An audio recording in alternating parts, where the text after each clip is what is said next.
motion, and the Speaker proceeded to give instructions on it. And among the directives was that public participation be conducted across the 47 counties. My lords, my lady, despite the lack of a codified regulations on public participation, there exists express and detailed precedents guiding and providing the threshold for the same. I refer you to paragraph 4 of our submissions.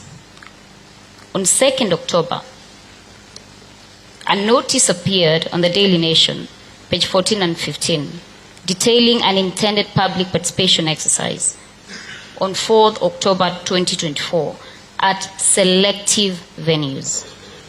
The result of that exercise was a negligible 200,000 responses from, as has been quoted before you, my lord, roughly 52 million people, translating mathematically to 0.384% of the populace. My lords, the purported exercise was challenged in court, resulting to the orders by your brother sitting in Kirugoya, Justice Mongo, on 3rd October 2024.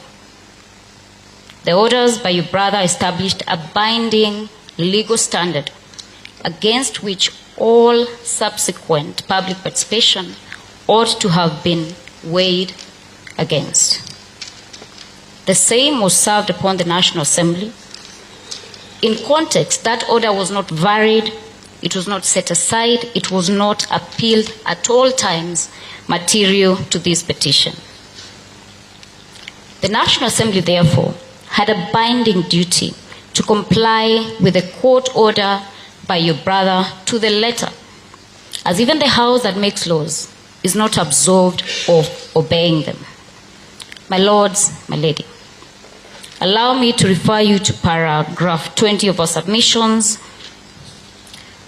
and read verbatim in Law Society of Kenya and 3 others versus Inspector General of the Police and 4 others, 2024, KEHC 10634 KLR. The court held that once issued, court orders bound all persons and state organs to whom they applied, and that disobedience of such orders risked reducing courts to impotence and undermining the Constitution. The court further emphasized it is not for any party, be he high or low, weak or mighty, and quite regardless of his status or standing in society, to decide whether or not to obey, to choose which to obey, and which to ignore, or to negotiate the manner of his compliance. My lords, this speaks to the supremacy of the law, so that no man is above it, and that we all are under it. If the National Assembly cannot obey court orders, dare I pose, what business do ordinary Kenyans have obeying the law? It is imperative to note that despite floated arguments in regard to the political nature of impeachment proceedings, the courts have negated such avoidant interpretations of the law. My lords, I refer you further to paragraph 24 of our written submissions in the matter of Mike Mbuvi Sonko versus Clark, Nairobi City Council Assembly, and 11 others, petition 11E008 of 2022, KESC 76 KLR, that the court held, though a political process, impeachment proceedings are sanctioned by the Constitution and the law. Subsequently, the National Assembly should have conducted impeachment proceedings of His Excellency Rigathi Gachagua within the confines of the law, not outside of that. In light of this, the orders by your brother, Justice Mongo, calls upon this bench to determine and weigh three critical issues. One, what is to be deemed as adequate public participation? Question two, what is reasonable notice? And three, what is to be considered as qualitative and quantitative? On the first question, it is apparent that there was orchestrated systematic exclusion in various constituencies, and some of the offices remained closed. This was not accidental, it was intentional, it was planned, it was vitiating the adequacy of the process and its outcome. Further, and this is in regard to paragraph 20 to 30. For adequacy to be implied, prior sensitization and education of the subject matter is necessary. On the contrary, no civic education was conducted. There was no material evidence accompanying the allegations. There was no opportunity provided for the Kenyan people to seek clarification on the issues raised on the form provided by the National Assembly as a template for public participation. This resulted in an obvious information bias, the danger of a single narrative, exhibiting the inadequacy of the process. My lords, my lady, in regard to the second question, I presume, my lords, that reason would have to be extinguished from the word for a public gazette that was issued on 5th of October 2024, and subsequently, on the same day, a public participation undertaken for it to be deemed as anything reasonable. My lords, it is the height of blatant contempt dressed as compliance. Courts have ruled that conduct calculated to defeat the purpose of court orders amount to contempt. I refer you to paragraph 31 of our written submissions in Samuel M. Mweru and others versus National Land Commission, and two others, 2020, KEHC 9233 KLR.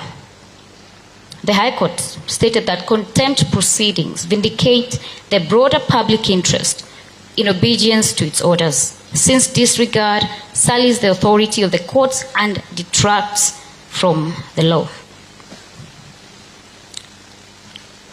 My lords, pertaining question 3, your brother went into the trouble of quoting the Supreme Court in the famous case of BAT. He was very express as in regard to what required to be done pertaining the public participation, that it left no question whatsoever to what the National Assembly was expected to do. The qualitative and quantitative aspect of the public participation. My lords, allow me not to quote the BAT case. I know it's already on your records, but I refer to it in regard to this. Would demand, 1, adequate information provided to the Kenyan people, which was not provided in this regard, and sufficiently reasonable notice issued for them to be able to participate, both of which are lacking.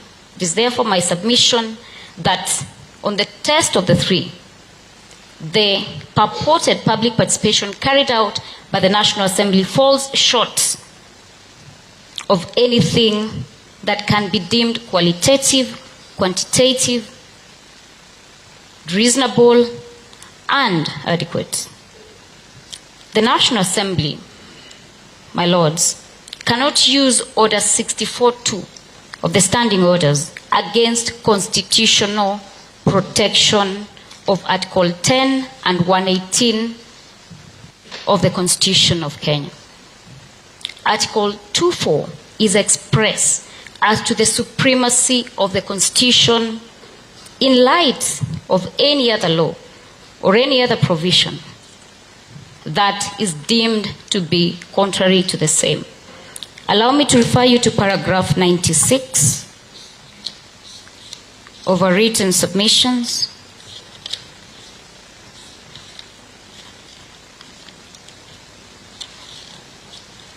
And in specific, the matter in Orange Democratic Movement Party and 4 others versus Speaker of the National Assembly and 5 others, Constitutional Petition E491 of 2023 and E10, E025 of 2024 consolidated, and the rest, Your Honor. To save on time. In verbatim, the High Court held standing orders were procedural rules which guided and informed how the National Assembly should, at a minimum, conduct its business, including public participation. Standing orders did not, however, override the Constitution and were not a substitute to constitutional edit on public participation as expounded by the courts. It is therefore clear that should there be any conflict in regard to the standing orders of the National Assembly and the Constitution of Kenya is supreme. My lords, my ancestors are talking to me. My lords, paragraph 97, my lords. In Kenya National Commission on Human Rights versus Attorney General and another, 2015, 7634, the court held that the jurisdiction of the court to invalidate laws that are unconstitutional is in harmony with its duty to be the custodian of the Constitution, which promotes its supremacy at Article 2 by proclaiming at Article 2.4 that any law, including customary law, that is inconsistent with the Constitution is void to the extent of its inconsistency. And any act or omission in contravention of this Constitution is therefore to be deemed invalid. My lords, Article 150, as read with Article 145 of the Constitution of Kenya, does not expressly limit the time within which a resolution for impeachment must be arrived at or concluded. Standing Order 64.2 therefore lacks constitutional bearing and is subject to judicial review by this esteemed bench. Its constitutionality must be examined under Articles 2.4, Article 165, 3D of the Constitution that gives this bench the authority and the jurisdiction to interpret the same. My lords, it is my submission that demonstrably public participation purported to have been carried by the National Assembly is, for want of a better word, a symbolic affair. It was a display of the fallible nature of our attempt at democracy as a nation, and if the apparent manner in which it should have been conducted was clear and loud from Justice Mongo's orders, perhaps then the prevailing circumstances of a premeditated, politically instigated process, it could have fallen, or the orders of Justice Mongo could have fallen on deaf ears. With no shield under Order 64.2, the National Assembly is therefore exposed for what it exhibited as a law-making body that does not obey the law. This must result in an outcome that cannot stand in a constitutional democracy governed by the rule of law. Allow me to refer you to paragraph 33 of our submissions in the matter of Mark Foy versus United Africa Company Limited, 1961, 3 ER 1169. The very famous Lord Denning, who was as classic as the good professor of law, Gideon Wegai, held that if an act is void, then it is in law a nullity. It is not only bad, but incurably bad. You cannot put something on nothing and expect it to stay there. It will collapse. Any subsequent actions undertaken by the National Assembly based on the null and void acts of the purported public participation must therefore collapse. They cannot hold in law.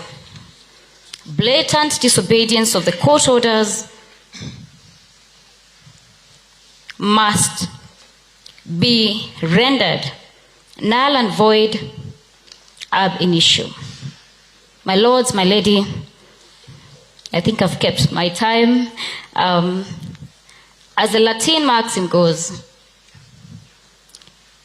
fiat justitia ruat caelum, and for the benefit of our lay friends, let justice be done though the heavens fall. My lords, I will not proceed beyond that. And, the good Senator Agenda was muttering something when I said that I have my sisters, my learned sisters here. Yes, they're my sisters, Senator, but they're not available. Thank you, my lord. I hand over to my colleague, Mr. Muge. Thank you. You are smart on time. We hope that subsequent parties will observe that trend which has been set. You asked for? I had asked for, in total we're supposed to have 1 hour. She's taken about 10 minutes, I think. 25 minutes. 25 minutes. I'm going to take a much shorter time. I have agreed with my senior, Mr. Kibe, that I will be donating 30 minutes to him. Okay.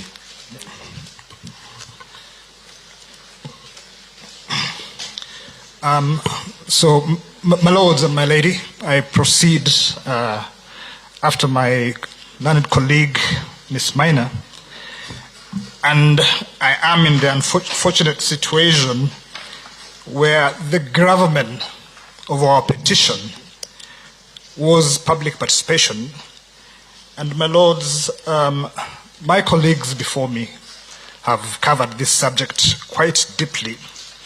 So instead, I will essentially head into the nitty-gritty of what will be provided to you, has already been filed in court and will be provided to you by the respondents as proof of the exercise of public participation.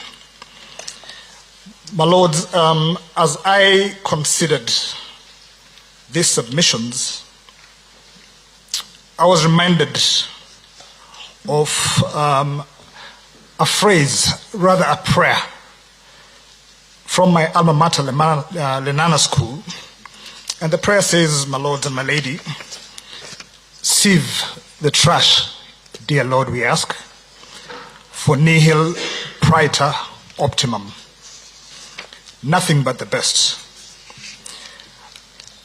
My lords, in regard to public participation, the intentment of the Constitution and of the citizens of Kenya when we promulgated the Constitution was that public participation must follow a process that produces nothing but the best.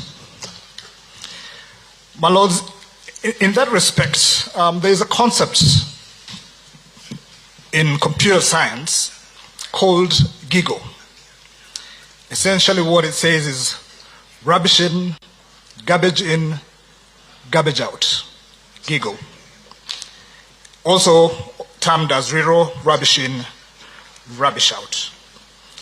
This is in regard to processes, and any process, my lords and my lady, that is expects to have an output is highly dependent on the quality of the input, the quality of the process itself, and that will determine what the eventual output is going to be.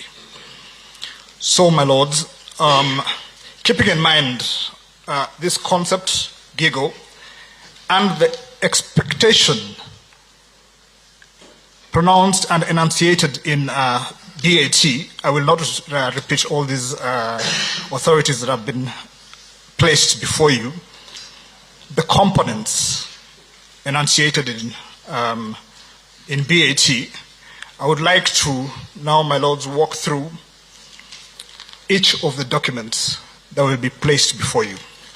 And we start with the Gazette notices that were published on 2nd of October. The Gazette notices were published on 2nd of October, 3rd of October. These are the advertisements.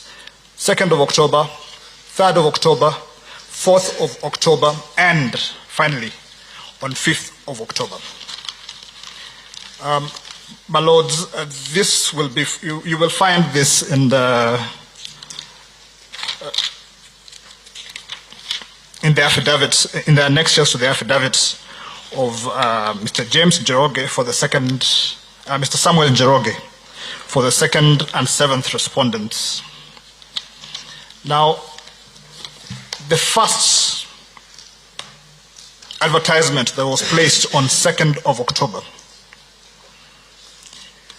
my lord, there was already an issue without advertisement. Why? Because one of the very first expectation under the components of in BAT is reasonable notice. This advertisement was placed on 2nd, notifying Kenyans that there's going to be public participation 2 days later. When Justice Mwongo on 3rd of October issued his order, he had taken into consideration the fact that 2 days was simply not enough, and he needed and directed that there must be more time given to the Kenyan public. 2 days. But my lord, looking at that advertisement, what was it actually doing? One, it provided venues, 47 venues. And this is important because what happened after that in regard to the advertisement issued on 3rd and advertisement issued on 4th were all amendments of the advertisement issued on 2nd. Now, already 2 days, 48 hours for public participation. My lords, we have been told, and you will be told by the respondents, that the reason that they decided to take just 2 days for public participation is because the Constitution provided that impeachment of the Deputy President is time-bound. And in regard to that, they will point to Standing Order 64-2, showing that Standing Order 64-2 requires just 7 days, and the exercise must be completed in 7 days, the whole impeachment exercise. And that is the reason they provide for using just 2 days for public participation. But my lords, when you look at Article 1:45 on timelines. You will note that the timeline, there is no restriction at all on public participation, on the time between the motion being moved and a resolution being passed. The time between a motion being moved and a resolution being passed, no time is limited. Limitation starts from when the resolution has been passed. That is the only time constitutional timelines kick in. So the reasons provided for limiting impeachment to 7 days and therefore curtailing the provisions of Article 10 and Article 118 do not exist in regard to public participation. My Lords, as I had previously stated, the second advertisement was put out on 3rd of October 2024. That Gazette notice made one change. It changed the venue for all the Kenyans participating in Nairobi from KICC to Bomas of Kenya. My Lord, so what now has happened is that all the residents of Nairobi, based on an advertisement placed on 3rd, for public participation on 4th, to happen at Bomas of Kenya, have only 1 day. 2 days, my Lord and my Lady, was already limited. Now we have an advertisement of a different venue, 1 day. If 2 days was bad, 1 day is terrible. Then, my Lords, on the same day, the day scheduled for public participation, a gazette and another advertisement was issued. This time, 20 constituencies, 20 constituencies had their venues changed. These were constituencies in Bungoma, constituencies in Nakuru, and constituencies in Meru. 20 constituencies being advertised and the citizens being told, you will undertake public participation today, and these are the venues. These are people traveling from all corners of these constituencies now being shifted and told public participation is today, you have 1 day notice. No, this time around you have 0 day notice. Public participation is today. 2 days was already bad enough. 1 day was terrible. 0 day notice was horrible. In regard, my Lords, to the orders issued by Justice Mongo for public participation as a second stage. My Lords, the orders of the learned judge were very clear. He stated that he would allow public participation to continue on 4th of October as the first stage, and he ordered that there shall be a second stage of public participation created as a new public participation exercise in keeping with all the components in BAT. Proper notice, not the 2 day notice. Proper information, not the lack of information provided in the Gazette notices. Proper structures, proper access, and most importantly, as a base, proper sensitization. What happened instead, my lords and my lady? On 4th at 10:22 p.m. and at 10:44 p.m., the clerk of the National Assembly drafted a press release, and that same press release was published in the, I think it was in the Nation and the Standard.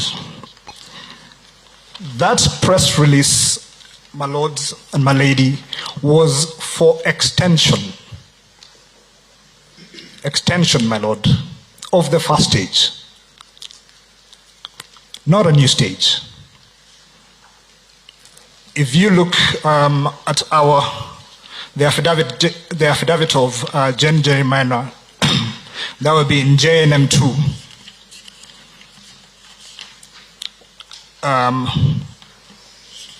If I can find it, 1 second. This advertisement is on page 14 of the annexures to JNM2. It reads, notification of extension of public participation. My Lord, purportedly in compliance with the orders of the Honorable Justice Mwongo, the clerk of the National Assembly decided, no, we will not do a repeat exercise. We will simply add 1 day to the exercise that is already ongoing, which the Honorable Court already has issues with and has issued directions in regard to, and instead we will just extend it. And what does this gazette, this advertisement do, my lords? It does not, this time round, even bother to provide the grounds in which the motion seeks. It does not bother to include pullouts.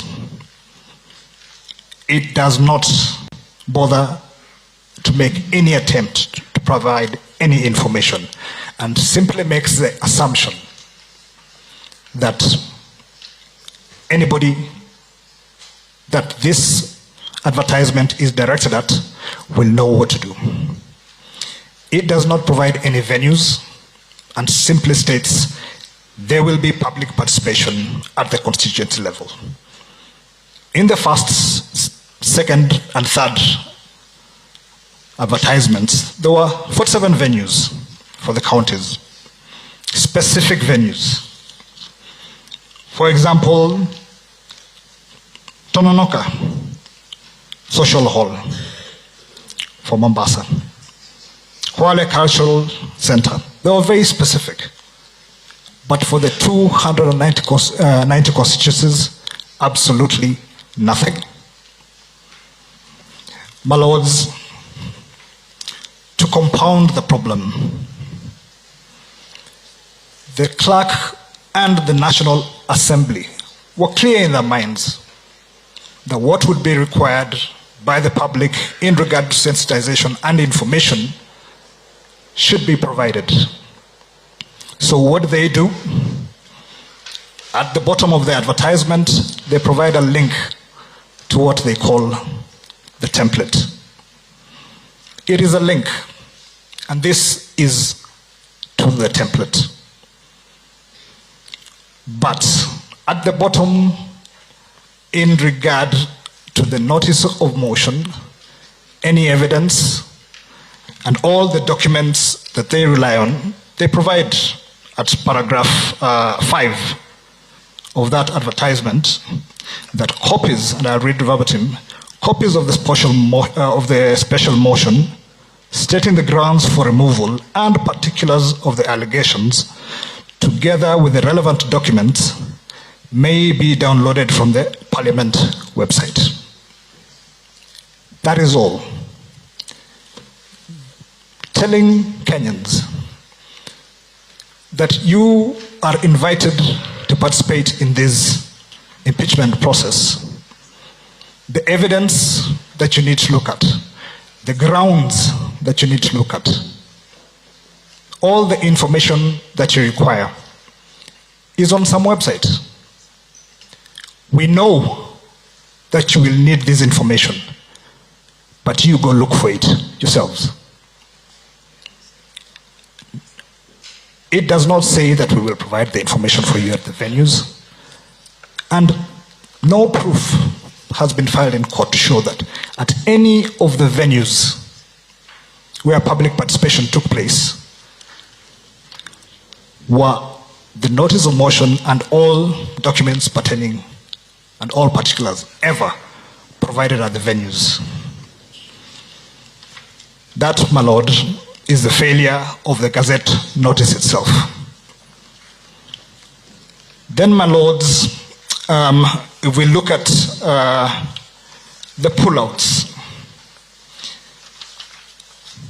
what has been termed as the template, you will find one of the pullouts. If you look at, if we look at page 235 of the annexures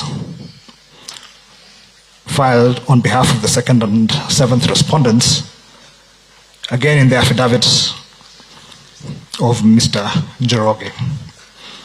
I will be speaking to the affidavits in these, the annexures in this particular affidavit. My lords, if you look at this template, what is being called a template? It is purportedly a template to collect views. A template to collect views. My lords, from our understanding of what a template is supposed to be, is that somebody will take a template and then convert it for specific use. This is no template. My lords, if you look at it, it is nothing but a ballot paper. This ballot paper, being called a template, asks the people who will use it to make an election on a specific motion and on specific grounds, 11 of them.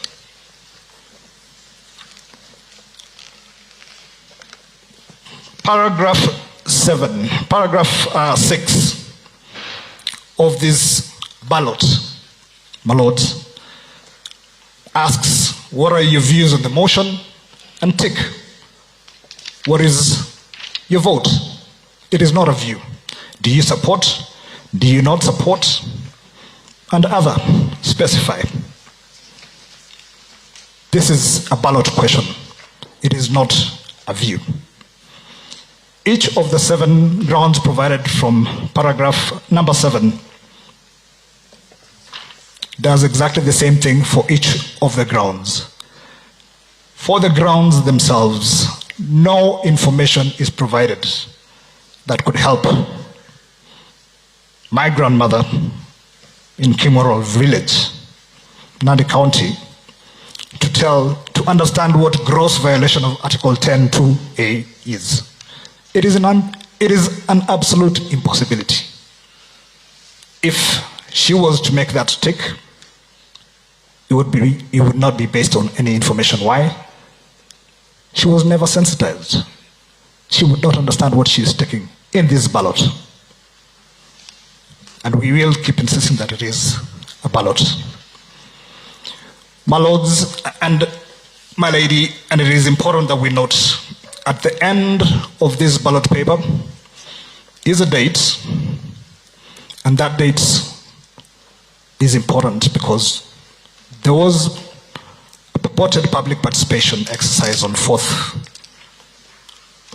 of October and another on the 5th of October. So we assume that for every form that was returned, it was signed and there was a date. There was a batch for 4th of October, and there was a separate batch for 8th of October. And this will become important when we move to the report from Parliament on public participation. My Lord, I would like to make a note on the public announcement on 2nd made by Parliament on their social media. You will find it at page 239 and 240 of the annexures of Mr. Njoroge. And it shows that on page 239 that what they called as notification to the public received 125 comments, 19 shares, 203 likes. The penetration was close to 0. On page 240, I guess they decided to clip that out. Did not want to show it. So then, my lords, we've walked through the process itself on public notice and the template, the ballot paper that was used to gather views. So then, my lords, we move to the report itself. This report is a report that is supposed to show that indeed there was public participation that occurred. The bulk of the report that has been filed in court is pictures from 290 counties. And those pictures, I think, begin from page 296 of the affidavits that I refer to, Njoroge, and starts with the pictures and information from Ainapkwe constituency. And this, my lords, is where it becomes clear on what this exercise really was. For Ainapkwe constituency, at paragraph 61 of this report, it states that the public participation exercise took place at Ainapkwe NGCDP office. A total of 959 members of the public took part in the exercise. Of this, 808 persons indicated that they supported the motion, while 133 persons did not support the motion. Further, 18 persons expressed other views with regard to the special motion. Obviously, my lords and my lady, I did not belabor the point, but 808 persons indicating that they support is a vote. It is not a submission. But what is more telling is that the public participation exercise took place at Ainapkwe NGCDP office. You were not told when this happened. Was it on 4th? Because if it was on 4th, there was definitely no public participation at Ainapkwe. Was it on 5th? There is a possibility it would have been on 5th. But we are not told. From the report that you will see at table 2, actually table 3 of the National Assembly data, that table starts from page 436 of the annexures, which is a combined tally of all constituencies.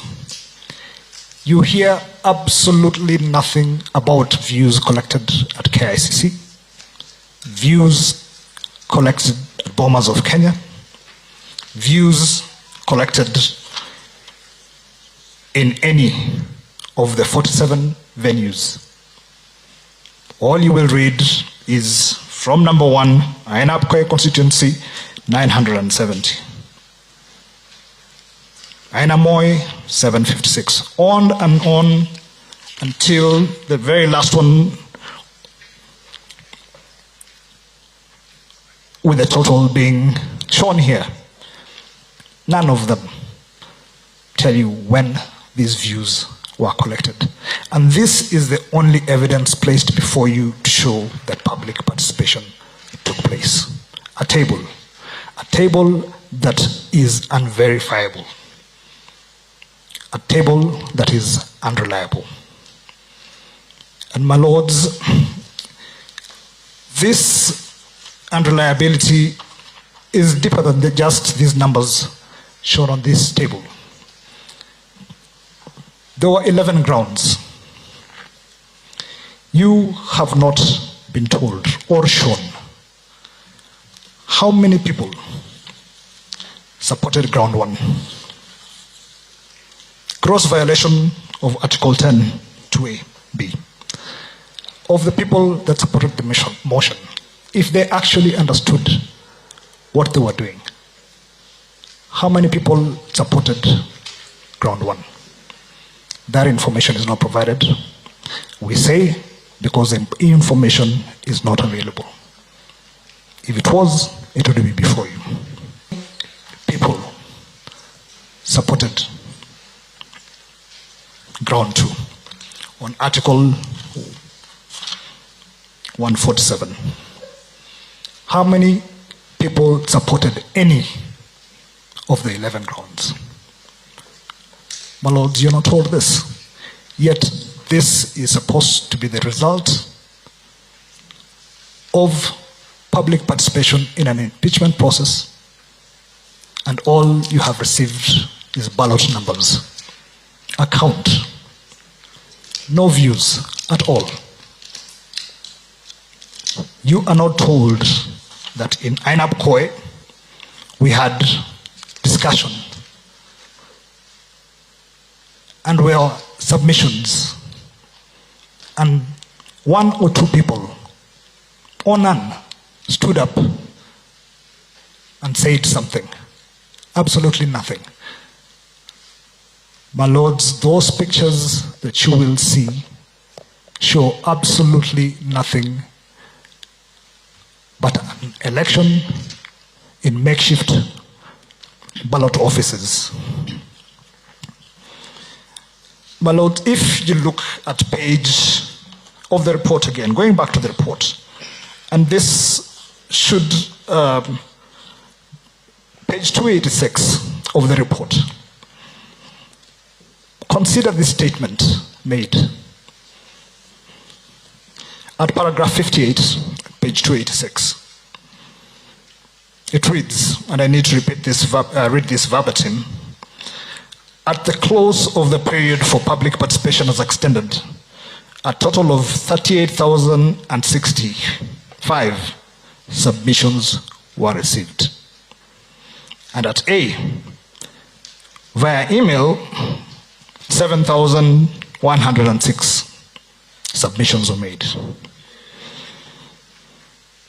Hand-delivered, 30,955. My lords, public participation ended approximately, let's say, 5 p.m. on 4th. Same time on 5th. Somehow, my lords and my lady, and this should make it clear that the information being provided to you is garbage.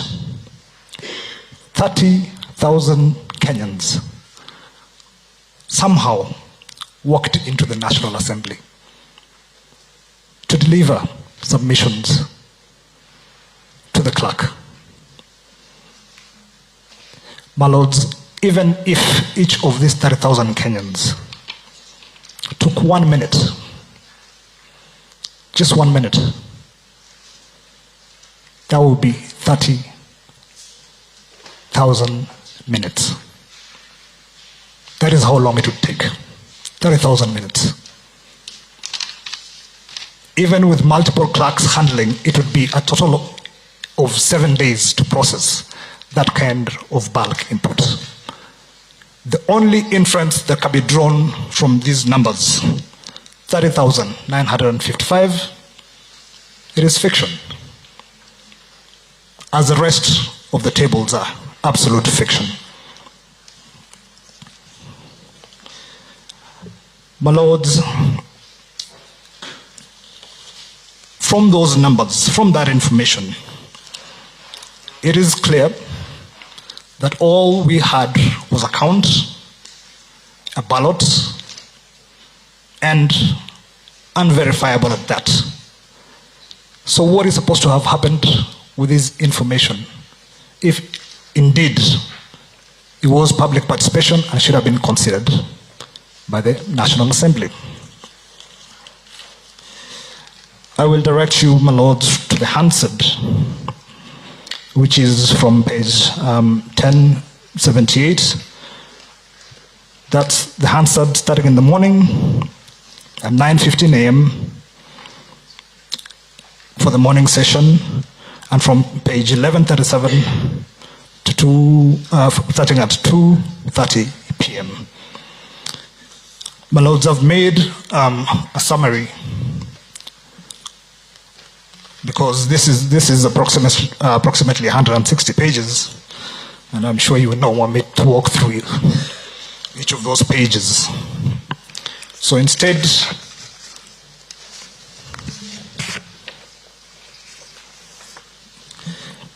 this summary, or rather the Hansard, provides the proof that even if something happened out there, the purpose of public participation should be that Parliament will consider the views of the public. Even if they disagree in the end, they must be considered. What did Parliament do? What actually happened in Parliament? My lords and my lady, at about 9:30 a.m. on 8th of October, the Honorable Millie Odhiambo tabled the report, the public participation report. This is the first time it has moved from committee, coming to Parliament for consumption. It is tabled at 9:30. My lords and my lady, what happens immediately after that? The motion is moved, and away we go. The report has not been considered. Debate, the motion is moved, debate starts immediately. The Honorable Millie Odhiambo is advised that she would have 15 minutes sometime during the day to speak to the report of the Committee on Public Participation.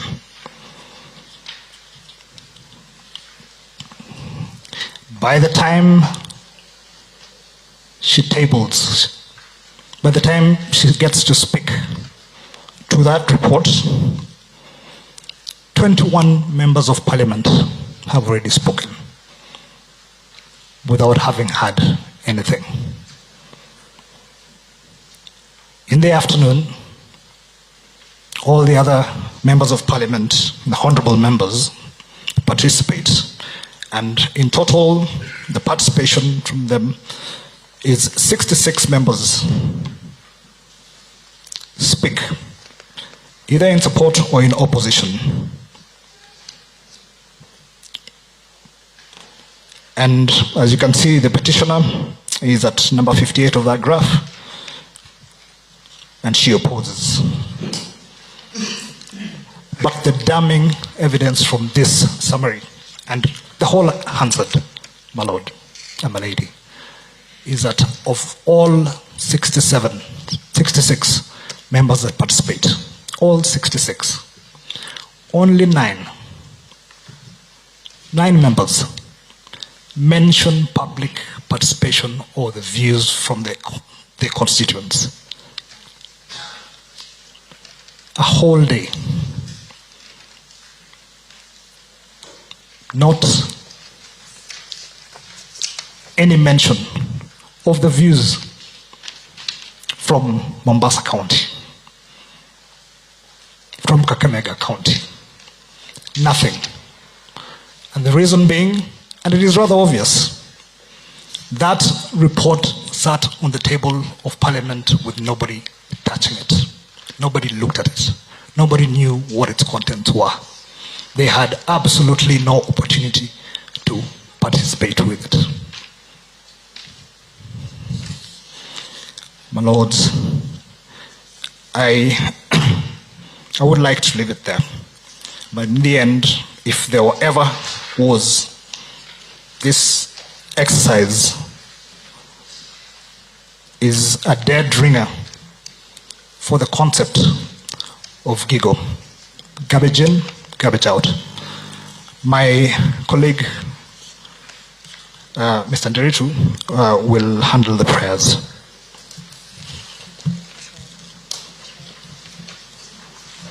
And as I said before, I donate my 30 minutes to Mr. Kibi.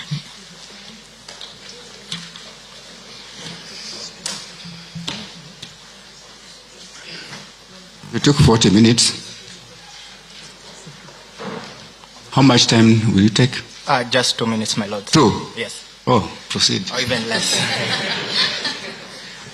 My lords, my lady, my name is Benan Nderitu. I shall be submitting on the reliefs sought on behalf of the third petitioner. Relief number 1. Your lordships, we are seeking a declaration from this court that the impeachment process conducted under Standing Order 64-2 violated the Articles 118, 145, 47, 50, and 10 of the Constitution. Relief number 2. Your lordships, we are seeking a declaration from the court that the modalities placed by the first respondent in respect to the public participation forums of 4th October 2024 fell below the threshold of proper, effective, and meaningful public participation as envisioned under Article 10 of the Constitution. 3, we are seeking that the modalities placed in regards to the public participation held on 4th and 5th October were in disregard of the court order issued in Kirogoya in petition E014 or 2024. 4, we are seeking a declaration that the public participation held on 4th and 5th October 2024 did not meet the constitutional standards under Article 118 of the Constitution. 5, we are seeking a declaration that the Senate violated Article 118 of the Constitution by failing to conduct public participation. 6, we are seeking a declaration that the impeachment process undertaken by the first and third respondent in view of the public participations held on 4th and 5th October fell below the threshold and therefore unconstitutional, null and void. This in regards to Article 10 of the Constitution. 7, we are seeking a declaration that the appointment of a select committee by the Senate is mandatory in the impeachment process of a president and a deputy president. 8, the proceedings in regards to the impeachment process outside the select committee were unconstitutional. 9, we are seeking a declaration from the court that the Standing Order 64-2 should be declared unconstitutional to the extent that it provides timelines which are not compatible with the constitutional requirements. 10, we are seeking an order of certiorari quashing the National Assembly resolution of October 8th, 2024. 11, we are seeking an order of certiorari quashing the Senate resolution of October 17th, 2024. And last of the reliefs, Your Lordships and my lady, we are seeking is costs to the third petitioner. I humbly submit. Thank you. Thank you.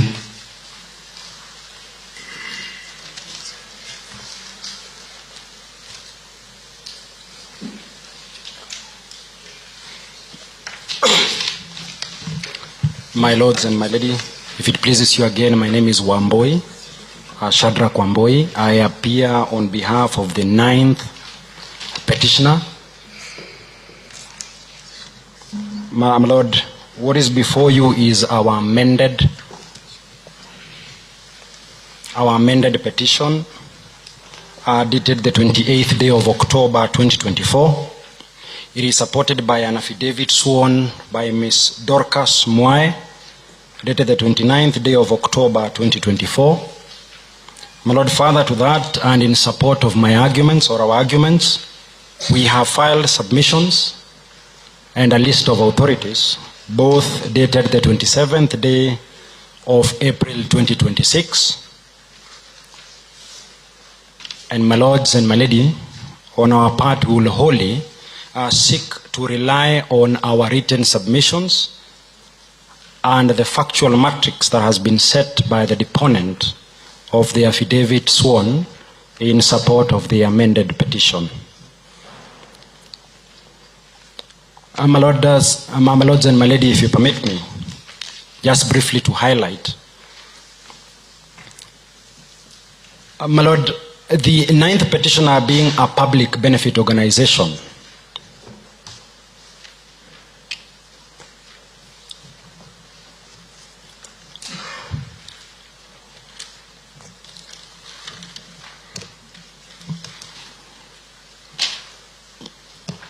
thank you. My lord, the 9th petitioner being a public benefit organization and speaking on behalf of the public indeed appreciates the opportunity granted by these proceedings, at the very least, to ensure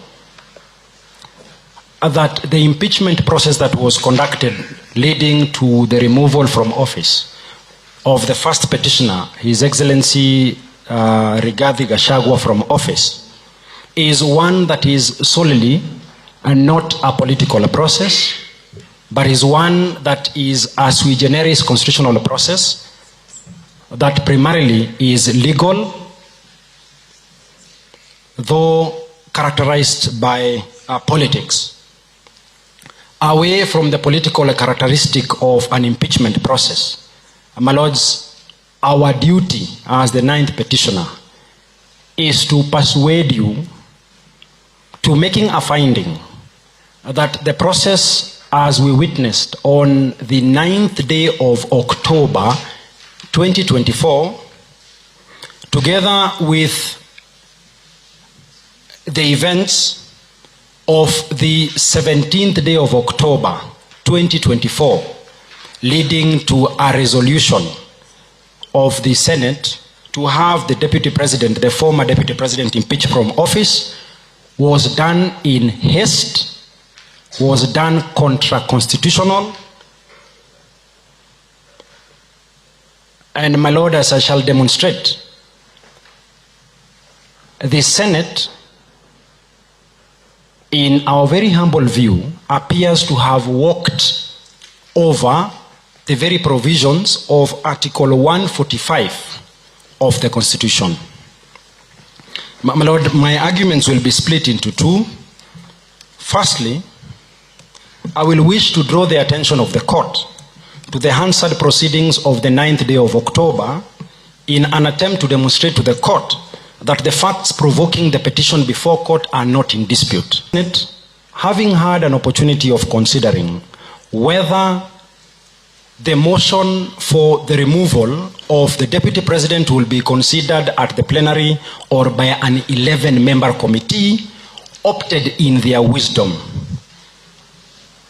to have the motion considered by the plenary. My lord, to that extent, the question that the petitioner will be urging the Honorable Court to consider is whether the very dictates or the authority that flows from a reading of Article 145(3) of the Constitution permitted the Senate to have an option on whether the matter should be decided by the plenary or the matter by the constitutional dictate ought then to have been considered by the 11-member committee. My Lord, I make reference, express reference to Article 145(3), particularly 145(3)(b), where the Constitution dictates that the Senate by resolution may appoint a special committee comprising of 11 of its members to investigate the matter.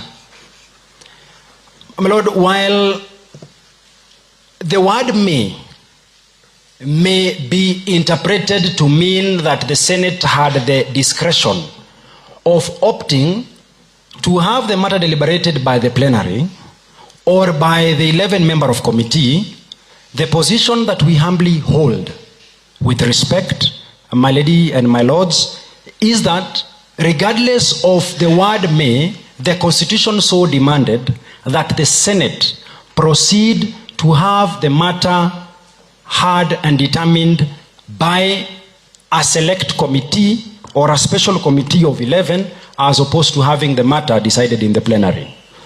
My Lord, my persuasion or our persuasion to move the Honorable Court to making a finding that the use of the word may in this instant have given a command to the Senate to have this matter decided by the special committee is informed by the growing jurisprudence within the Republic of Kenya. Particularly, my Lord, I will wish to make reference to the Court of Appeal decision made in the year 2023, Civil Appeal, my Lord, number 3 of 2023. This is the case between the National Assembly and another versus Okia, Okoiti, Omtata, and 55 others. My Lords, with humility, I will wish to draw your attention to paragraph 145. Paragraph 145 of the said authority, where, my Lords, borrowing from the jurisprudence that has been set by the Supreme Court of India, are noted that it is settled that the word may is capable of meaning must or shall in light of the context, and that where a discretion is conferred upon a public authority coupled with an obligation, the word may, which denotes discretion, should be construed to mean a command. And my Lord, this Honorable Court has an easy task of interpreting the Constitution, because the very same document that you are called upon to interpret has already, under Article 259, given us modalities through which this Constitution should be interpreted. It should be interpreted in a manner that the Constitution is always speaking. So much so that by any reading or interpretation of the Constitution, then the Constitution should not be read to be speaking to us in a way that causes confusion in our interpretation, but in a manner that guarantees us clarity, in a manner that promotes the very values and principles of the Constitution and the human rights and fundamental freedoms of the person aggrieved. My Lord, going under or going down the reading of Article 145, is that there are certain safeguards that have been put by the framers of the Constitution to ensure that a party, in this case either a president or a deputy president facing the motion of impeachment, enjoy certain safeguards to ensure that his right or her right to a fair trial is not run over. And this is by ensuring that the special committee, this is particularly Article 145.4, the special committee is mandated by law by the use of the word shall to investigate and prepare a report presented within 10 days on the particulars, if at all, the particulars of the allegations, if at all they have been proved or not proved. The writing of this report, and we submit with humility, is to ensure that two fundamental things are done. First is that the other members of the Senate are properly informed of the allegations that have been substantiated. And secondly, to grant an opportunity to the Deputy President or the President who is facing an impeachment motion, the opportunity of understanding in full flavor the accusations that have since been substantiated, to permit them the opportunity of answering substantively to all the questions that have been, or all the allegations that have been made against them. In this case, as it were, when the Senate on the 9th day of October 2024 decided to interpret Article 145.3 in a manner that gives them the discretion of choosing or opting on whether the matter should be heard by the special committee or the plenary, it means that they indeed substituted the place of the special committee with the Senate committee, or the Senate sitting together as a committee. This, in other words, would mean that if, assuming for argument's sake, that the court is to make an inference that the word may, in this case, was or did give them the discretion of choosing, then it therefore means that a very crucial step that is required under law was missed by the Senate at the point of deciding that the former Deputy President, His Excellency Rigathi Gachagua, should be impeached from office. And this step, my lords and my lady, is that of tabling a report for the purpose of furnishing the respondent with sufficient notice on the allegations that have been substantiated. So, my lord and my lady, the argument that we make is that to the extent, my lord, that the plenary or other members of the Senate proceeded to hold that 5 out of the 11 grounds had been substantiated without affording the first petitioner an opportunity of answering to the grounds that had been substantiated. That in itself meant that a crucial step dictated under Article 145 of the Constitution was missed. My lord, as I mentioned earlier, that the reading of the Constitution as a document that is always speaking to us should be taken to be speaking to us with clarity. This is to mean that if we are to assume that the word may, as indicated under Article 145.3, does not place an obligation on the Senate to form a special committee, then it therefore means that, as it were, and as we find ourselves in, we get ourselves confused, because one would wonder if, in the absence of this special committee, why will the Senate then be writing a report to itself? If we are just to allow the interpretation as was made of this article by the Senate to succeed, why then would we permit or allow a situation like that to succeed? My lords and my lady,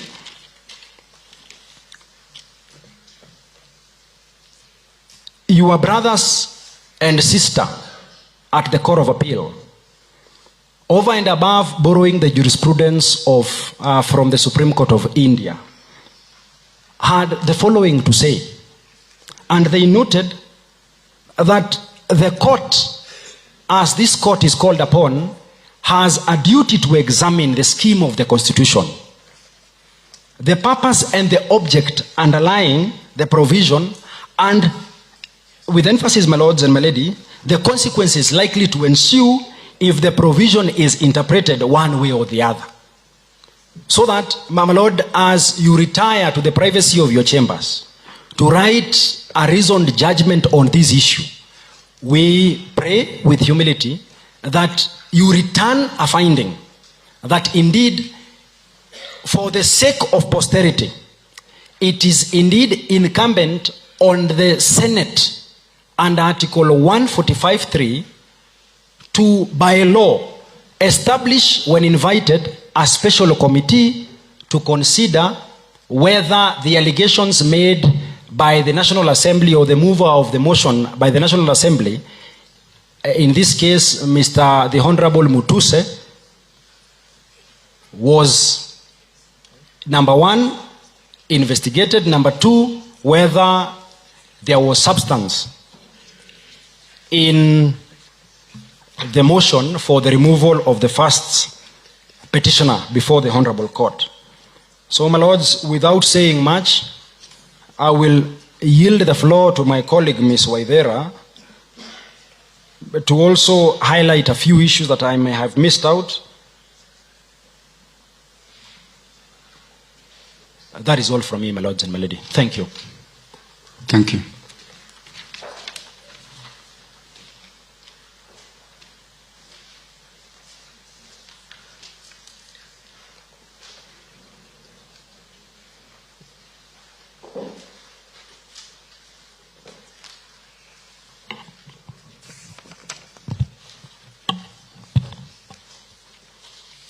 If it pleases my lords and my lady, my name is Wanjiko Waithera for the 9th petitioner.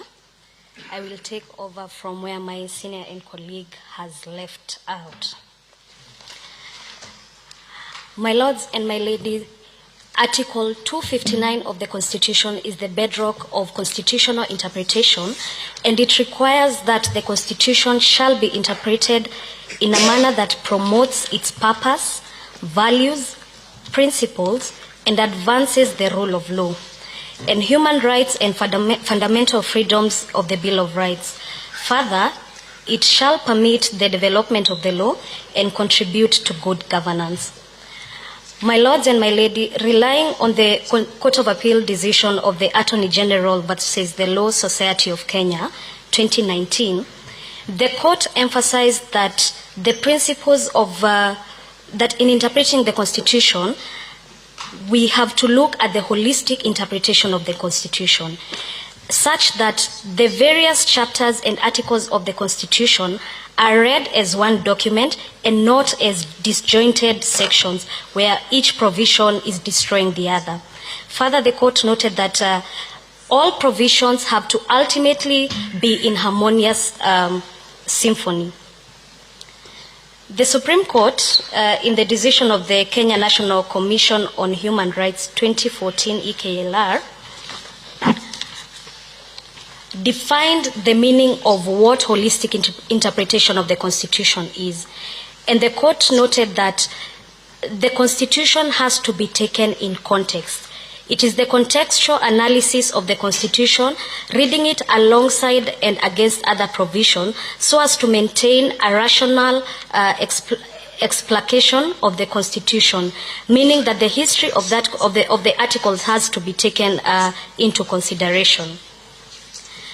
My lord and my lady, we have raised two substantial issues in the impeachment process.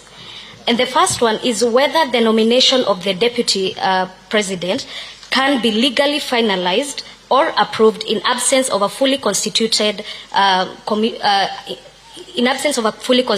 IEBC. Taking a reading of Articles 82 of the Constitution together with Article 88, which enumerate the functions of the IEBC to include regulation of the process by which parties nominate candidates for election and monitoring compliance relating to nominations of candidates. My lords and my lady, the two provisions, and by extension the IBC, provides electoral oversight and approval of candidates for nomination. It is not in dispute that at the time when the second interested party, Honorable Professor Kithure Kindiki, was nominated for the position of the Deputy President, there was no properly constituted IEBC, with various commissioners having either resigned or retired.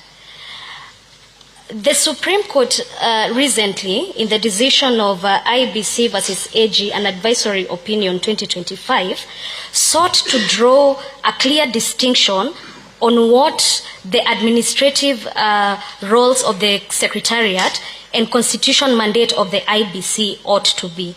And the court noted that it is our considered view that the exercise of constitutional functions expressly reserved for the Commission, such as those enumerated under Article 88(4) of the Constitution, cannot be lawfully discharged in absence of a properly constituted Commission with the requisite quorum as contemplated under Article 251 and 252 of the Constitution.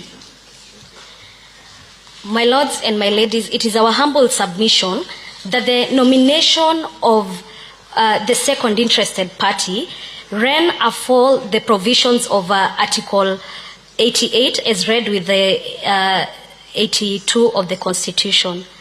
We submit that the principles that the court articulated, that the Commission must be properly constituted, cannot have been discharged in order for the IBC to discharge its mandate, has to be held in equal, if not greater, force when it comes to approval of the second highest position in the executive of the Republic of this country.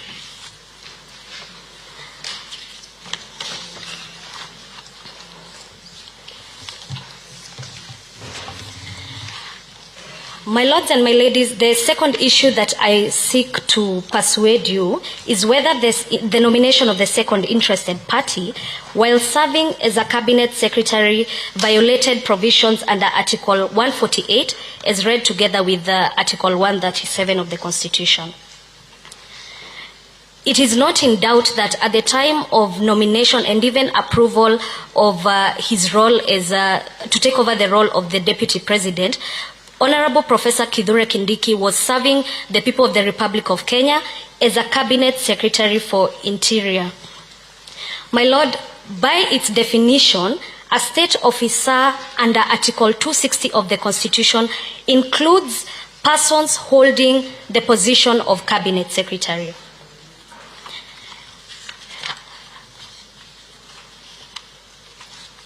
He had neither resigned from this position at the time when Parliament approved his nomination.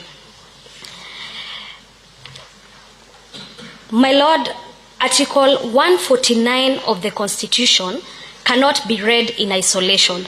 It has to be read together with Article 137 2B and 148 1.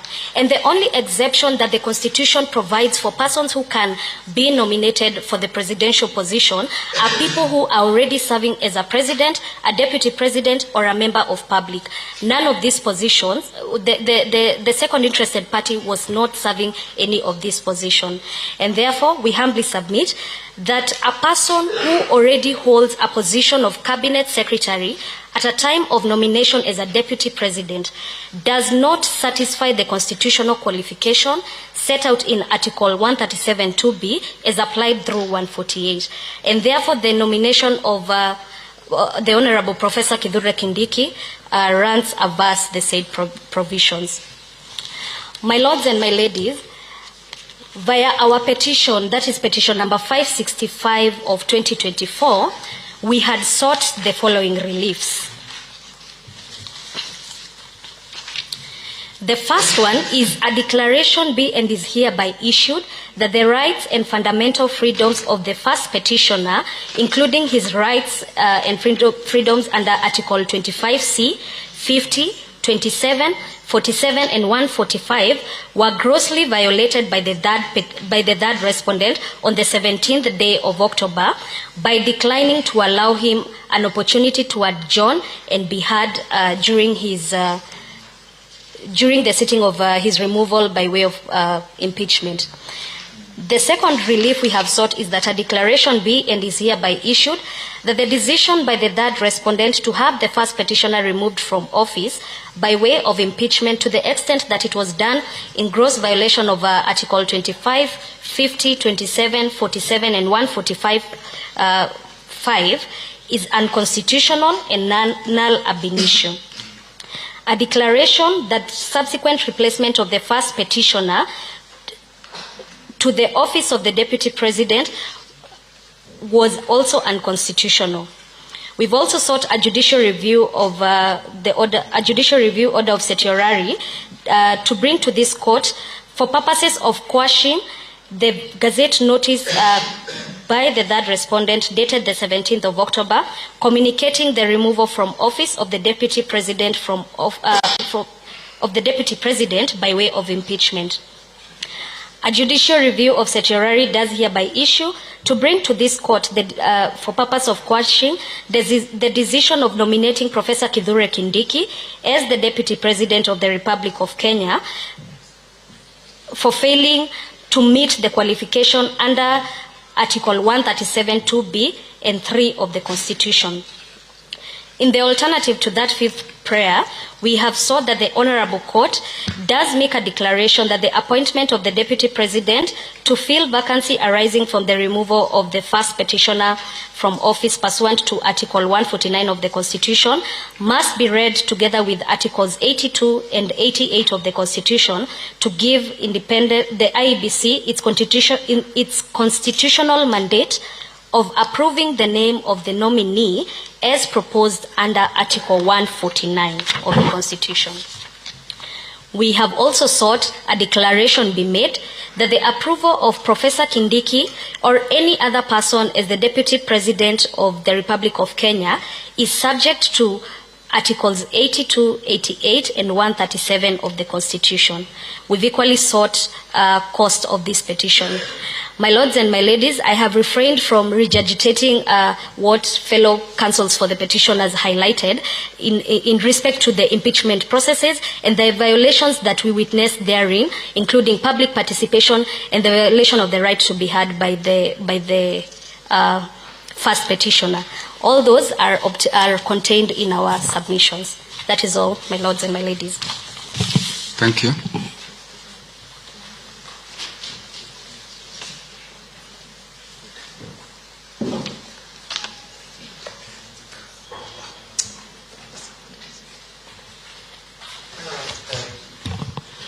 If it may please you, your lordships. It's me, I don't know. You know, I remember Mr. Kibe had said that for us who had booked 10, 20 minutes, we can go ahead because he has a long time. I believe that is what when we spoke. We are following the order, and I'm next. You are 58. It's okay, you can take the floor.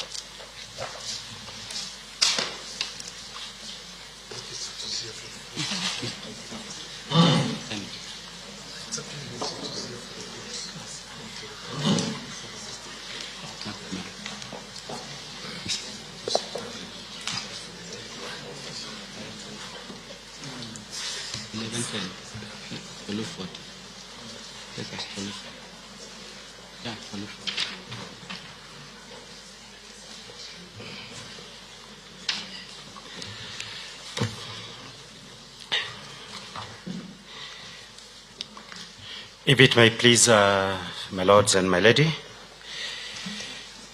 the appearances for the 10th to 41st petitioners are as previously indicated. For purposes of the order of submissions, my lord, I'll take about 1 hour, 15 minutes. My learned colleagues, Mr. Martin Kamwaro, he has indicated he needs about 25, 30 minutes. And then Mr. Peter Koira He will take about 10 minutes. So if we could start right away, I think the first thing is our submissions have been furnished to the court alongside a book that we thought it is easier to give the book because by law monthly because of what it covers. We thought it is easier to give it as a book. I've given Professor Muigai and Senior Counsel Paul Muite. So, be that as it may, we shall be referring to those submissions. The rest of the advocates we are annexing in our submissions. Yes, regards. The relevant passages of the book are in the submissions. Now, my lords, for purposes of taking the process forward, I think the first thing we want... These documents, these books, yes. Are they given as part of the court record or given to us as individuals? Part of the record. We have referred to those books. Part of the court record? Part of the court records, yes. And then after that? You can keep or donate. Okay. It's part of the record. I could have photocopied it, but it was going to take a little bit longer. We have been running short of time. But we have referred to it extensively. The parts that are relevant have been referred to in our submissions. All right. My lords, be that as it may. My lord, with your very kind permission, I would really not have wished to interfere with my learned senior friend, Mr. Kibe Muge, but just the same concern that the court is raising. We've just been served with these written submissions. Whereas we don't have a problem with going through them quickly and getting to follow what Mr. Kibe Muge will be saying, he says there's also, in addition to this, a book that he'll be referring to. It is expected that after he's done, we'll be taking the stage. We've not seen this book. I think just one copy has been given to Professor Gibble. It would only be fair that we have access to all these documents so that when he's done, at least we'll have had an opportunity to look at what he'll be making his submissions on. We have referred the 3 passages from the book. I can direct him to the paragraphs where the book is referred to. I think it's only fair that we get copies, so that then we don't get into a situation where... I can't afford to give everybody a copy. He can't then choose to come to court and say, I'll give this book to certain people, certain parties, and not others. That cannot honestly be. I think to save time, Ms. Mugai, you can just detail somebody to get copies. Yes. For so that we can proceed. Thank you, my lord. We shall get them of the relevant pages. Yes. Of the relevant pages. Actually, they are cited. They are just 3 passages that are cited. The rest is for somebody who wants to read the broader picture. Just like Hamilton's Federalist number 65 has been quoted a single passage, but anybody can read the entire Federalist 65. So it's a simple issue, really. I hope this cannot distract me, so I can proceed. And just for the record, I had spoken to my learned colleague, Mr. Professor Ojienda, Senior Counsel, and we reached an MOU that any points of information and points of order to be spared from me for today. So I hope I can make my presentation as quickly my as Lord, it I goes. think this matter is not being given the seriousness it deserves. Mr. Kibe Mugai told you that book is part of the record, which means the entirety of the book has been filed. Unless it is on CTS, and unless every party has been given a copy, whether in original or in photocopy, it cannot be part of the record. And it cannot be done to say, I looked through the bar, I saw some people, because they are professors or they have this teacher, I have decided those few are the ones I will give a book he wants to be on the record. A book we might never even have the time to cross-check, so it cannot be on the record. And we are not raising this as a frivolous point. That's just not how we do business. It has never been done that since the birth of the common law, 1076 AD. it is litigation. You want material on record. Every party must have a copy of that material. Thank you, my Lord. Why don't you then wait for him to set the background, that if he makes any references which you are not satisfied with, then you raise an objection? Because at this stage, I don't know where this book comes in. You see, my Lord, the problem I have is these proceedings may not end here. So if that book is part of the record and we don't have it, when the record of appeal for the next level is prepared, when the court ceases to consider that material, that's what I'm saying, it means something to say that a document is part of the court record. What I would have had him to say if he was doing this thing properly is he would have told you, I am seeking leave from you to put this material on the record, and I will serve it on all the council and all the parties, because that's how things are done. I think I heard your lordships, the presiding judge, saying that we should photocopy the book and avail everybody, and that is being done, and the book is already referred to in our submissions and in our list of authorities. So I don't know whether this should be said in all local languages or it's sufficient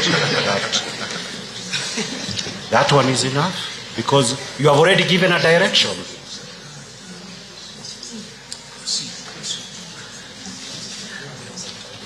I think, Mr. Mugwai, what you need to do is to avail the specific pages you have referred to. Actually, I'll photocopy all of it and upload. That is the only thing remaining. My assistant Sylvia is here. She's organizing for that to be done. So before, and we shall start with serving Mr. Mudomi. Actually, his copy should be brought. So we shall bring all these issues to court. There is no big deal. You've given the directions. We photocopy the book. It's a small book. We shall photocopy. Sylvia is already doing it. Proceed, please. Yes, thank you, my Lord. My Lord, as I've indicated, the pleadings in this matter have been referred to. This is a very small space, so we may not have any time to refer to pleadings. So the pleadings, they are in my bag there. So the pleadings are referred to in paragraph 2 of our submissions. This is at page number 5. Having now said that, I think the next important things to say is who are the 10th to 41st petitioners. My Lords, petitioners number 10 to 40 are public-spirited Kenyans, but more importantly, they describe themselves as part of the political constituency of the first petitioner in this matter. This is an impeachment, and impeachment from the High Court, Court of Appeal to the Supreme Court. We've had passages in the judgment saying it is a political process and it concerns political matters. They are the part of that constituency. The 41st petitioner, Gemawadho Association, is an association of lawyers from Mount Kenya region who are over 1,000 and who are also part of this petitioner to try to seek justice with regard to the impeachment that occurred against the first petitioner. Having said that, my Lord, I wish to say that it is my great privilege to appear before a 3-judge bench of the High Court under the 2010 Constitution. I believe that matters. I had an occasion previously to appear before similar benches, but under the old Constitution. So why does it matter that we are appearing under the current 2010 constitutions? My Lords, as we have argued in our submissions, it matters a lot that justice in this case is required to be administered in accordance with the 2010 constitutions. Because this constitution does 3 things.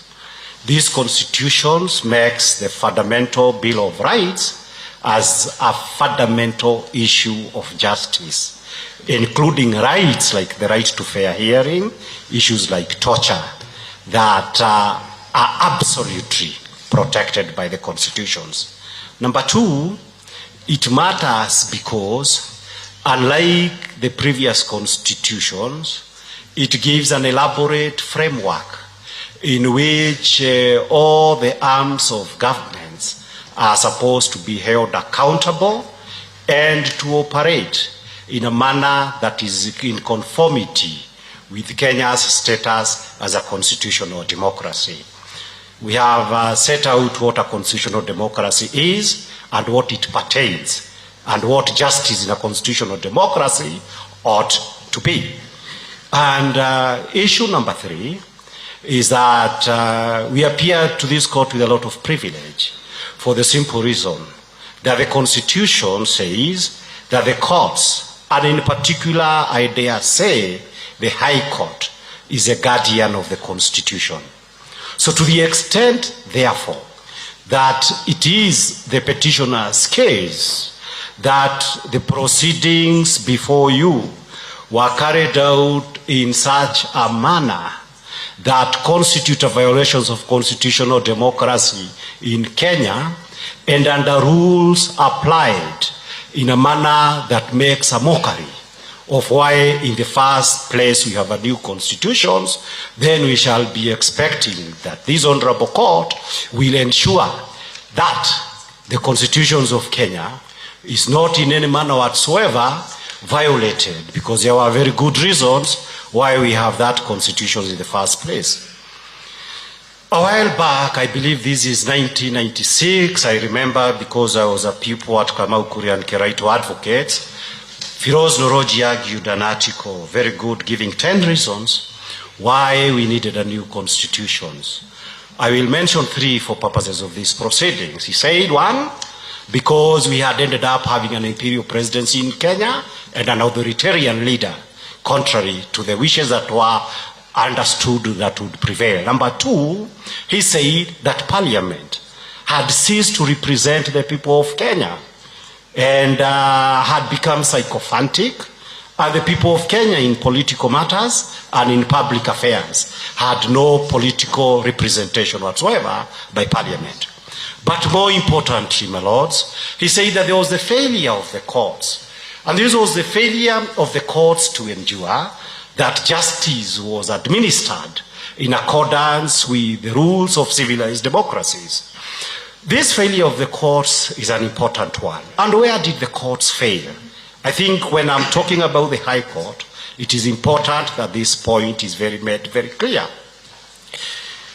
Mothomi Thiankuru had talked about the common law tradition. We got it from England.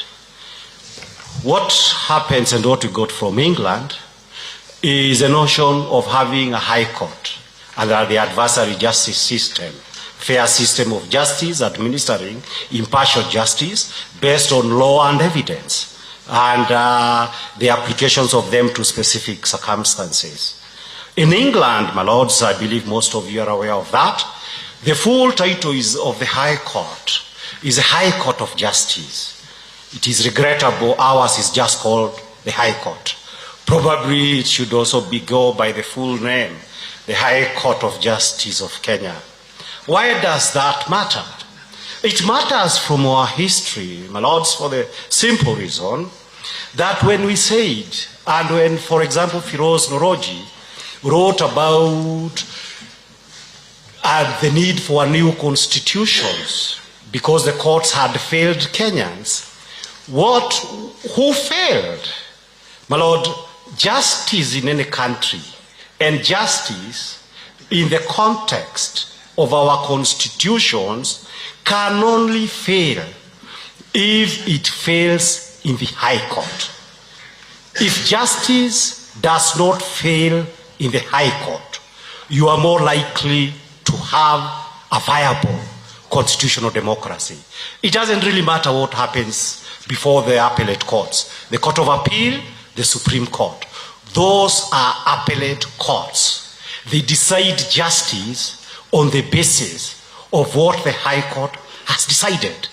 That distinction is absolutely clear, because ultimately, my lords, when the Constitution says that the courts are the guardians of the Constitution, ultimately, and you're aware of 165, Article 21 to 23, and Article 258 of the Constitutions, just the nature of the jurisdictions of the High Court is to ensure that the High Court can be able to discharge its constitutional role as the guardian of the constitutions.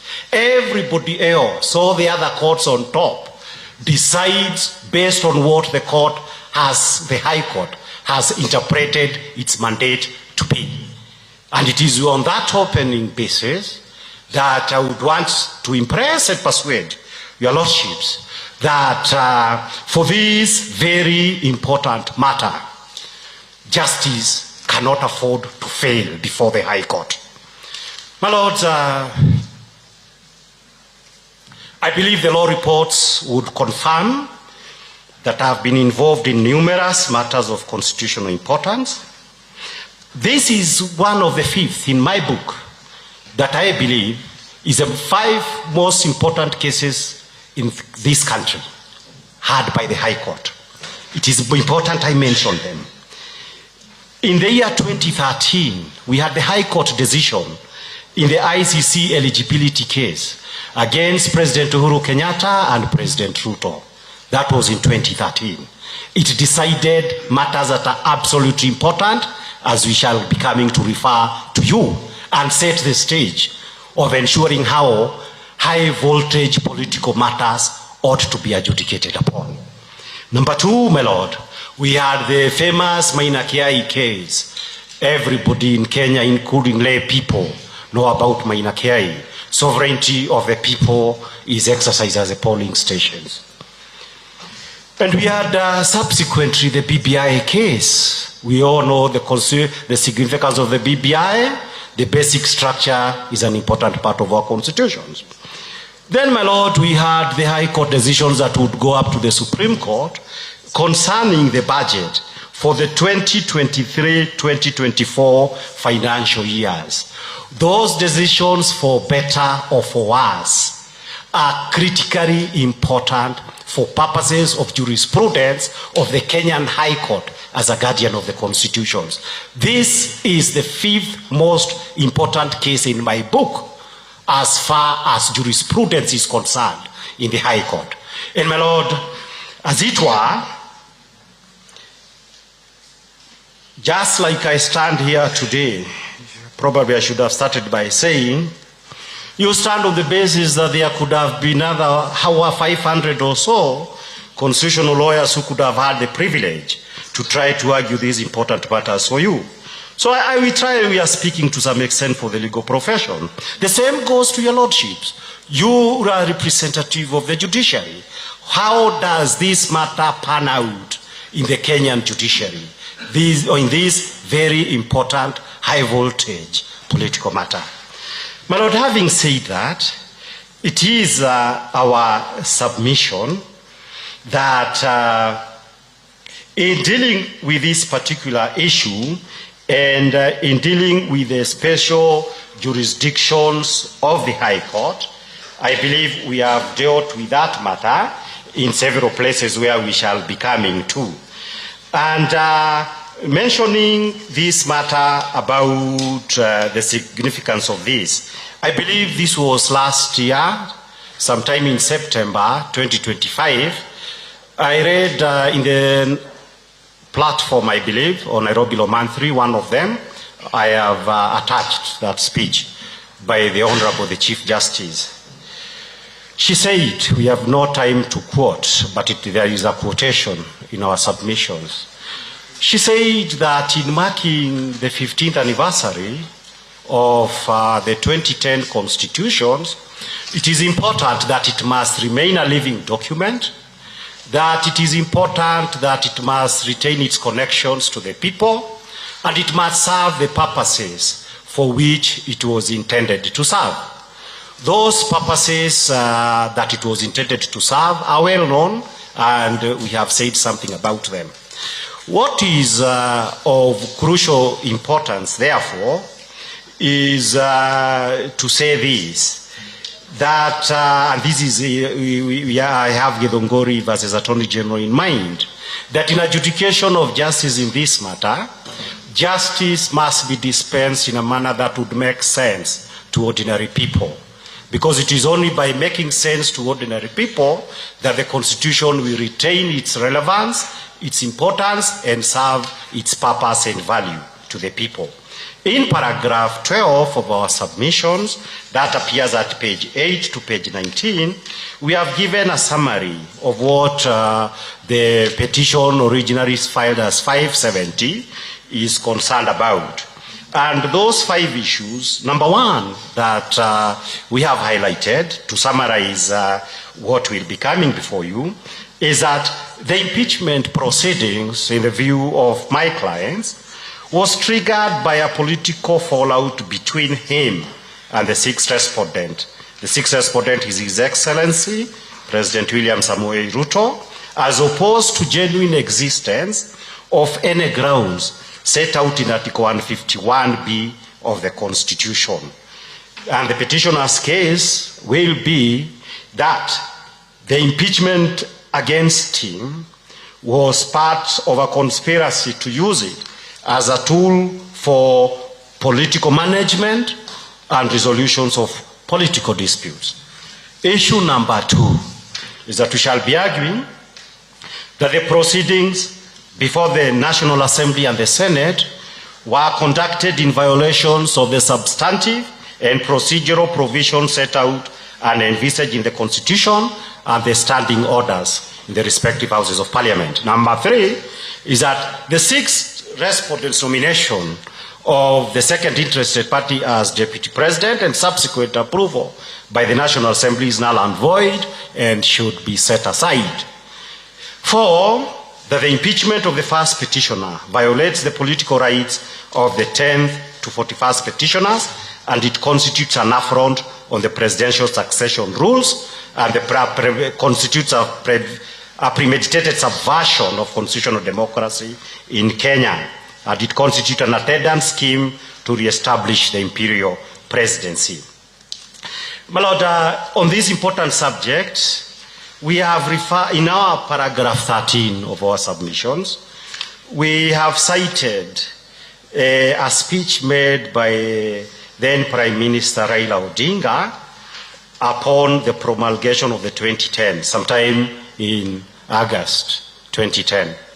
And what he said, it appears there for itself, that what this constitution meant is that it empowered the people. This constitution for him was important, that it dismantled the imperial presidency that we had. And this constitution, more importantly, made everybody accountable in terms of checks and balances that should exist. Those are important issues in our submissions that ought to be remembered as we deal with this important constitutional matter. President Mwai Kibaki himself, at page 17, is where the quotation occurs. He said that it is indeed that we had a very good constitution that protected the rights of the people. But he warned and cautioned Kenyans that they would need to have a lot of vigilance to ensure that the country will not go back to where it was coming from. And having that in mind, it is why sometimes when I have some discussion with my young lawyer friends like Gachagua and others, I keep on reminding them, you must continue fighting for the Constitution, and the Constitution, somebody must fight for it, otherwise you would lose it. And why is that important? It is important, my Lord, because if the 2010 Constitution is supposed to be an antidote to tyranny, to dictatorship, then eternal vigilance that former President, the then President Mwai Kibaki cancelled is important. And I like reminding him and other young lawyers that, like Julius Caesar is reported to have said, it is I said, Julius Caesar was asked, and how did you turn into a tyrant? Julius Caesar is said to have answered, because nobody stopped me. I believe it is part of our obligations to ensure that tyranny cannot be re-established in Kenya without somebody trying to stop the re-establishment. My Lords, having said that, I come now to the special jurisdictions of the High Court with regard to impeachment. This is set out from paragraph 18 to paragraphs 26. I will highlight two or so things. The important highlight, my Lords, that is important to bear in mind, there is a decision in the Sonko case. This decision has been referred to by many of the advocates. I don't need to go through it. The relevant passage, I have quoted it also.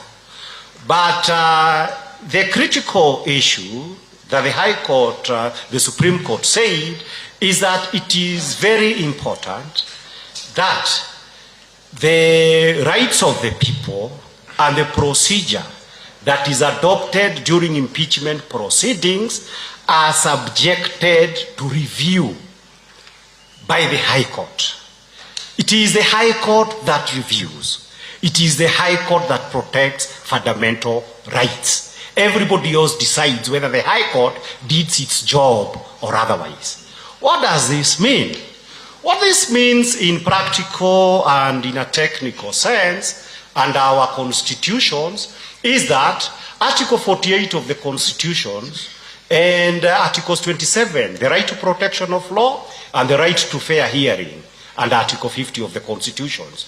When the Constitution say that you have a right to a fair trial, or you have a right to fair procedures, and you have the right to protection of law, it ultimately means that anybody else who is a court of first instance, whether you are a magistrate, whether you are a tribunal, and whether, like the Senate, you are presiding over a trial as a political court, you are ultimately subject to the High Court. What does this mean? What this means, my Lord, is this, that I consider that an impeachment ultimately leads to the loss of office, the removal of a person from office. These important rights, the rights to protection of law, the right to hearing, those rights, I submit, would mean nothing if anybody can actually leave office, can be removed from the office before the High Court has had the opportunity to rule and decide whether you are removed lawfully or unlawfully.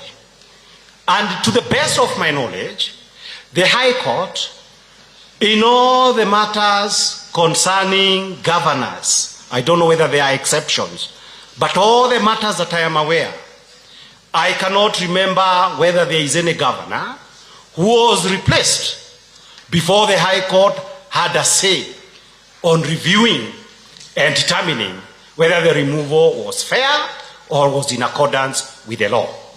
So that, I am in other words saying, we must have started here on the wrong, to have had the wrong start. In the sense that, here we had a situation where despite the very serious issues of violations of law that occurred, the first petitioners nevertheless lost his office and was replaced before the High Court had had an opportunity to say whether this is right or this is wrong. That is fundamental, and that is a game changer, because it effectively means that lower bodies there can be able to administer justice without any supervision and without the right of an aggrieved Kenyan to go to the only court that is truly guaranteed for purposes of ensuring that justice is delivered. So that is an absolutely important issue. And therefore, my Lord, as we also deal with this issue of the special jurisdiction of the High Court, it is also important that I state this, that when you read the constitutions of Kenya, you will find that The Constitution does not provide for the procedure of removing a deputy president. The constitutions provide for a procedure to remove the president from office. The significance of this, you will be able to see it shortly. When you have it in Article 150, Sub-Article 2, that Parliament will be required to modify the procedure for the removal of the president to fit into the removal of the deputy president, that does not change the key issue.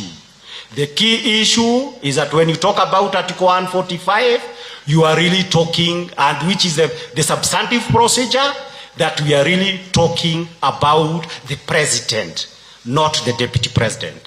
And more significantly, as it were, and it is one of the grounds we shall be arguing, Parliament did not actually modify, obey the command of the Constitution. Na mtazamaji, bado kamera zetu ziko pale pale zikiwa zinafuatilia. Kumbuka tunafuatilia leo na kesho, lakini kwa hivi sasa nataka nikupeleke moja kwa moja hadi Naivasha, maana kuna kongamano la elimu la kitaifa la elimu ambalo linafanyika katika siku hii ya leo, ambapo Daktari William Samoei Ruto, Rais wa Jamhuri ya Kenya, atarajiwa kuweza kuongoza